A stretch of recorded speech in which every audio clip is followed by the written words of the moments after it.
This is Digaris Masculist MGTOW Flyers, that is 2 3-page essays on the themes of masculism and MGTOW, written by and read aloud by Prof. Dr. Hugo Digaris.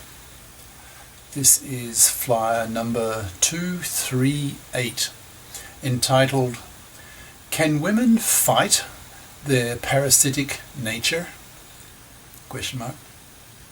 Description. This flyer questions whether the extensive political agenda of the masculists to create a FIP society by forcing women to FIP up and persuading women to vote with men to force the gender politicians to men-fair the gender laws is realistic, given that women evolved to be parasites of men's resources. Recent evidence is encouraging that the answer is yes. Women may not be happy going against their grain, but at least it looks as though they can do it.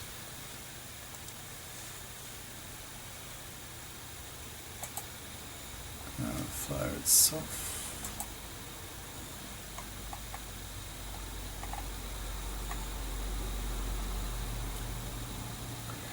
Can women fight their parasitic nature? By Prof. Dr. Hugo Digaris. Email profhugodigaris@yahoo.com.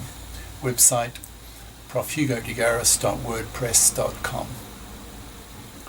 One of the basic assumptions of the masculist political program, that is, the creation of a FIP society in which both sexes are socialized and educated to be FIPs, that's financially independent persons, so that no one sex parasites off the other, is that women will be able to fight, that is, overcome, their evolved parasitic nature. This flyer examines this basic assumption. Is it reasonable? Is it realistic? Or is it like ploughing the sea, to use Bolivar's famous quip? Before launching into my opinions on this, I ought to set the stage a bit more, explaining just what it is that the masculists want for society, how masculists plan to socially engineer society so that men get liberated from female parasitism, forcing women to FIP up or be punished by men by not getting one. Masculism and MGTOW, men going their own way, exist largely as a result of the massive injustices committed against men by the feminazis. The worst example is that of the divorce courts, which financially massacre and destroy the lives of a quarter of married fathers who will lose his kids with a 90% probability, lose his house to his fluffy ex-wife, lose half his possessions, pay child support to his kids he may be allowed to visit only twice a month, and often pay alimony to his ex-wife so that she can continue to parasite off him after the divorce as she did before the divorce. There's no paternity rejection right, equivalent to women's maternity rejection right, aka abortion right, so that women have the legal right to reject an unwanted pregnancy, but men don't. Why does this massive injustice against men exist? Men are seen by society, and especially by women, as man-slaves, to be manipulated by women as women want. But the feminazis have gone too far, so that men are waking up to their manipulations and are fighting back, and with a vengeance. In the major Western countries now, 2/3 of young men under 35 refuse to marry, refuse to have kids, and spend their money on themselves. Once the number of these MGTOW men has become large enough that the broadcast media becomes conscious of what is happening, that is, that these MGTOW are causing the population to crash due to their rejection of paternity, then the masculists will be able to educate society that things have to change, that women have to learn to pull their weight or be punished by men by not getting one, thanks to the MGTOW boycott of marriage and paternity. Once society has the attention of the men's libbers, that is the MGTOWs and the masculists will be in a position to tell society, and particularly women, that women must FIP up, that is, become FIPs and pull their financial weight, not expecting, fluffy style, A fluffy is the traditional woman who expects to be able to parasite off the money of a man. To be able to become what the masculists see as immoral, parasitic, manslaving vermin, to be wiped out. Masculists will tell women that it is in women's self-interest to join with men to vote in favour of the men-fairing of the gender laws, even though at face value it appears to be against women's interests in the divorce courts to give up the current divorce law status quo, in which women get sole custody of the kids, child support, his house, half his possessions, and often alimony, sometimes for life. Masculists will tell women, and the broadcast media, that there's something even more valuable to women than what they have traditionally won, that is stolen, from men in the divorce courts, and that is being able to have babies again, by making the gender laws men fair, so that men will be willing to be fathers again, knowing that they will not have to risk paying the horrible price of being financially massacred in today's divorce courts with the heavy feminazi bias in favour of women, given that the divorce courts were taken over by the feminazis in the 70s. Young women today are starting to panic as they become conscious of the rise and rise of the MGTOWs, who have the power to refuse to give women their sperm, so that women are being forced into babylessness. Young women are really starting to panic now. The masculists can use the media to make a bargain with women, especially young women. This bargain goes as follows, quote, "You women vote together with men to force the gender politicians to men-fair the gender laws, so that the divorce law is made fair to men, so that the para is brought in, so that those men unfair gender laws that still exist are removed across the board. Do that, and we men will then be prepared to be fathers again. If you don't help men force the gender politicians to men-fair the gender laws, then we men, we young men, will continue to reject paternity, and you women will not be able to have babies, which is your absolute top priority in life. That is what you evolved to do. It's written in your DNA." End quote. Thus the masculists will bargain with women to get what the masculists want, that is, the fipping of women, in order to create a FIP society, so as to liberate men, so that the masses can fulfill their main political goal of freeing men from man-slavery, that is, working for women, worldwide this century. The masculists are very conscious that men have the financial power to force women to FIP up, that is, become FIPs, by getting a career-competent education at high school and university, so that women can be FIPs, that is, financially responsible adults in their 30s and beyond. There's still a long way to go in the fipping of women, because in today's world it's still the case that some 3/4 of young women at age 16 choose to study career incompetent majors, that is, the soft option of intellectually easy, intellectually lazy, memory-based majors such as English literature, history, languages, etc., instead of the hard option of the analytic majors such as math and the sciences, so that women who do study these topics at high school can then go further at college and get degrees in the STEM, science, tech, engineering, math, or the professions, which will enable them to be real FIPs, making good money instead of becoming fluffy crappers with a fluffy crap diploma that the economy does not value and hence pays poorly. The masculists will put enormous moral pressure on young women to FIP up, accusing fluffies of being immoral, manslaving parasites whom the masculists plan to wipe out by ignoring them to death, making women afraid to be fluffies through fear of being totally rejected by society for expecting to be able to parasite off men, which is something the masculists aim to make a real taboo in the near future. Thus, the masculists have a political and ideological agenda. They want a men-fair society, to free men from manslavery by forcing the fipping of women, that we men have the financial power to do, because a fluffy can only be a fluffy if she can get her financial claws into some gullible manslave. But the supply of such gullible fools is drying up, thanks to the influence of the ideas of the masculists and MGTOWs, who are persuading young men that marriage and paternity are such rotten deals for men that the only sane strategy for men is to avoid them, so as to avoid the horrible risk of being financially massacred in the hated feminazi-controlled divorce courts. Thus the masculists give women no choice. Women must FIP up, or be severely punished by men by not getting one. A fluffy will rot on the shelf, utterly rejected by men, treated as a pariah to be spat at.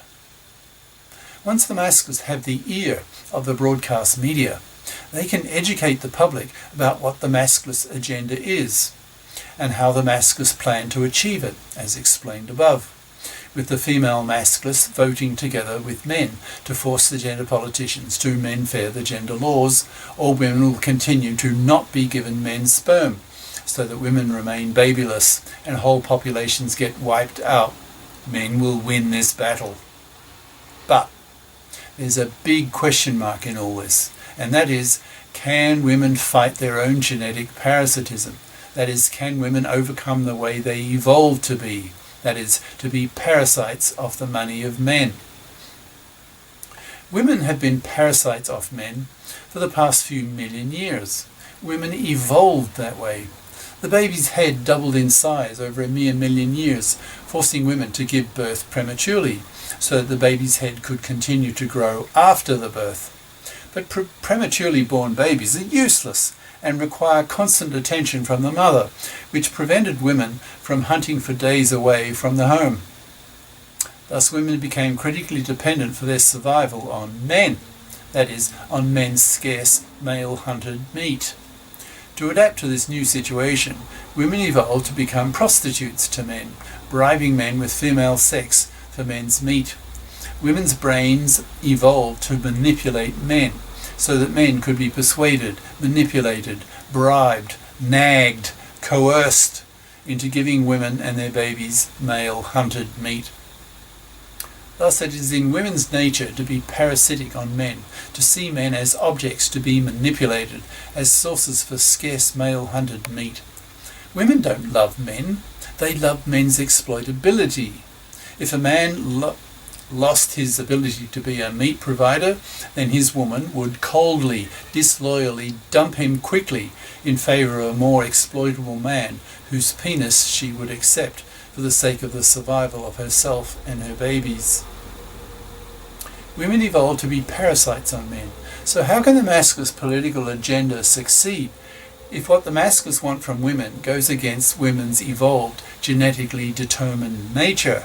Question mark. That's the big question, and the main question of this flyer. The human brain is flexible. Women are human beings, so they have the ability to adapt, to learn, to fight against their own nature, if they are forced to, capital letters. The task of the masculists is to create a situation in which women are forced to, that is, by not giving women any choice other than to FIP up, or face the threat of being babyless, which is something that women are truly terrified of, given their deepest nature, that is their drive to create the next generation, something their whole DNA is geared towards. How will women cope when masculists become a major force in society, putting enormous moral pressure on women to FIP up or be totally rejected by men? If they're fighting their evolved behaviour of parasiting off men's money, parasiting off men's provision of resources to women, then how can women go against their own nature? Women may have a difficult time doing this, but at least they are capable of doing it. They may not be happy doing it, since it goes against their grain, against their evolved nature, but since the masculists will give them no choice, forcing them to FIP up or die out, then women will FIP up. Thus those choosing not to FIP up will indeed die out, rotting on the shelf to extinction, removing their fluffy genes from the gene pool, utterly rejected by men for being the immoral, parasitic, man-slaving vermin that they are. Is there any evidence that women are up to the task of FIPPing up to the extent that the masculists demand? there are encouraging signs. In the US, the percentage of 16-year-old women who choose to study the hard option of math and the sciences is now equal to the percentage of young men doing the same. At college in the US, the percentage of women who study STEM, or professions, is about 2/3 of the male percentage and rising, so that is encouraging. From my own experience in China as a computer science professor, teaching master's level courses, I had classes in which 1/3 of the students were female. So it looks as though young women are fipping up increasingly, which is good news for the masculists. Of course, as the masculist agenda becomes widely known to the public, including young women, they will become more motivated to fip up through fear of being spat at by men for being fluffies and threatened by men with babylessness. Women are herd animals and follow fashion more readily than men. Look at women's fashions. So all the masculists have to do is push the masculist agenda onto the broadcast media so that it becomes well known to everyone. Young women will then fip up, get career competent educations and become fips as adult, not expecting to be fluffies to gullible manslaves. As the supply of manslavable men keeps falling and women continue to not be given men's sperm, the level of babylessness amongst young women will cause alarm bells to go off across the world until women in desperation vote together with men to force the gender politicians to men-fair the gender laws, thus freeing men from the oppression and from the massive injustices committed by the hated feminazis against men. The feminazis will become hated by both sexes, since women will be taught by the masculists that the root cause of women's babylessness is the feminazi takeover of the divorce courts, making them toxic for males, so that young men refuse to marry and refuse to have kids. By men-fairing the gender laws, marrying and having kids again will no longer be toxic for men, so they'll be more willing to be fathers again. A lot of men want to have kids, but in today's fluffy feminist hypocrite-dominated divorce court system, don't dare to, due to the 1 chance in 4 risk of being financially massacred by the hated feminazi divorce court judges and lawyers. With the feminazis dead and the gender laws made men fair, the birth rate should then rise again so that populations fall less quickly. Perhaps further measures may be needed to get the birth rate back up to replacement rate, but that's another story. The moral of this flyer is that, yes, probably women are capable of fighting their genetic parasitism by learning to adapt to the gender landscape as engineered by the masculists. Men have the financial power to force women to fip up. As more and more men become MGTOW and masculists, the stronger the moral pressure will be on women to fip up. They will have no choice. They will have to learn to fight their genetic parasitism if they are to survive, even if women are not happy about it. Women have no choice. We men have that power. Cheers. Prof. Dr. Hugo de Garis. Email profhugodegaris@yahoo.com. Website profhugodegaris.wordpress.com.